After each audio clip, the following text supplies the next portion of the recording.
José dévoile son nouveau copain serait dit en colère. Voici les raisons pour plus de détails après le générique. Avant de commencer, n'oubliez pas de vous abonner et d'activer la cloche de notification, car cela doit vous permettre de ne plus manquer nos prochaines vidéos. C'est parti.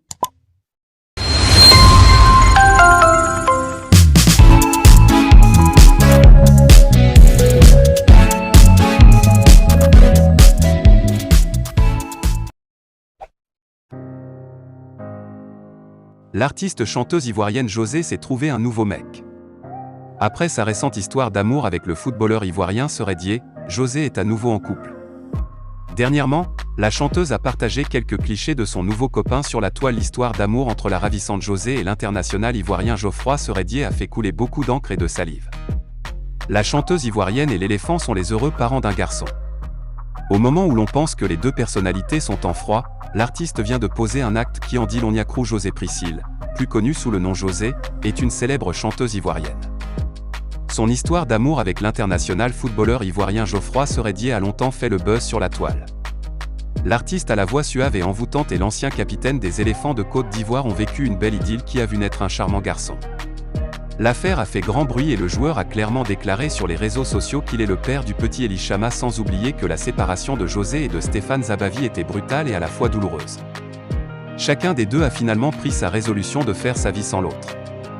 Malgré qu'une chanson, Diplôme, semblait entièrement s'adresser à Stéphane Zabavi, il est resté digne sans toutefois tomber dans le dénigrement. Après de longues années passées ensemble assimilées à de longues études, Stéphane Zabavi voulait ainsi éviter à se mettre à ressasser sa vie privée.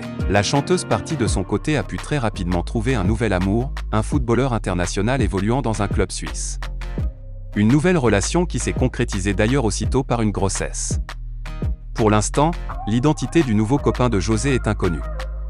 Nous y reviendrons dans peu de temps afin de vous dévoiler l'identité de celui qui a fait chavirer le cœur de cette pionnière de la musique ivoirienne. Arafat Digi était un artiste adulé mais pas une star. Le décès brutal de Arafat Digi dans une tristesse indescriptible car l'artiste était le porte-flambeau de la musique urbaine ivoirienne et même au-delà de nos frontières.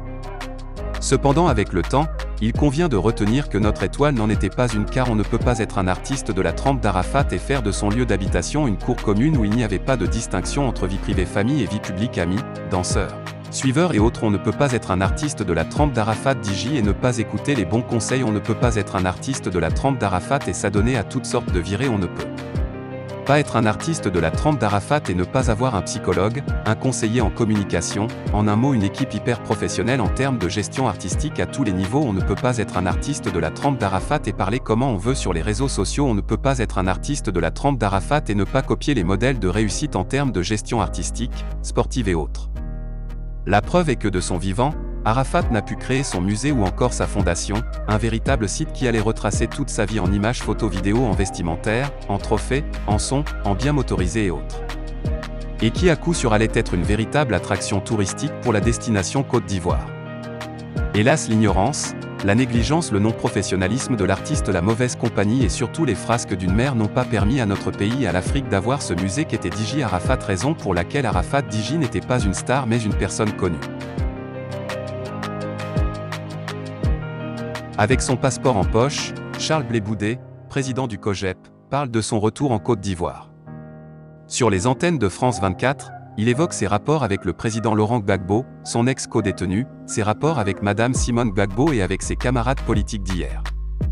Son éventuelle candidature en 2025, la limitation du nombre de mandats présidentiels et la limitation d'âge à l'élection présidentielle, ce sont autant de sujets qui ont été abordés sans faux fuyant. Charles Blé Boudet, vous êtes le président COJEP, vous avez été ministre sous le président Laurent Gbagbo.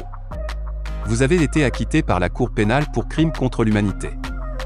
Et il y a une dizaine de jours exactement, vous avez reçu votre passeport ivoirien que vous aviez demandé, il y a presque un an.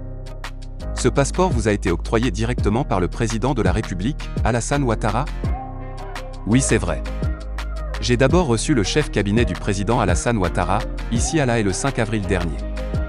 Ensuite, 2 mois après, j'ai été appelé par l'ambassadeur de Côte d'Ivoire en France qui venait de recevoir le passeport des mains du directeur de cabinet du président Ouattara. Je pense que tout cela est dû à la situation de crise que traverse notre pays. Donc on ne peut pas raisonner comme si nous étions dans une situation normale. Je ne justifie rien, mais je pense que si je suis resté ici, c'est parce que ma situation est peut-être particulière. Je ne veux pas refaire l'histoire, l'essentiel c'est que le passeport est là.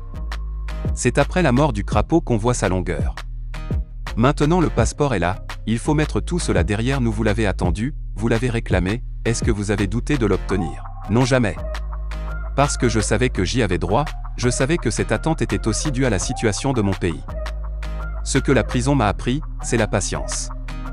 En prison, il faut savoir attendre. C'est ce que j'ai appris, l'essentiel c'est que le passeport est là. Comme le passeport est venu directement des mains du président Ouattara, est-ce que cela voudrait dire qu'il y a des discussions, des négociations, un deal avec lui sur les conditions d'obtention de votre passeport, donc de retour au pays? Aussi curieux que cela puisse paraître, le président Ouattara ne m'a posé aucune condition. Ni son chef de cabinet, ni son directeur de cabinet, ni l'ambassadeur qui m'a remis le passeport ce jour-là. Non, il n'y a pas eu de deal, parce qu'il ne doit pas avoir de deal.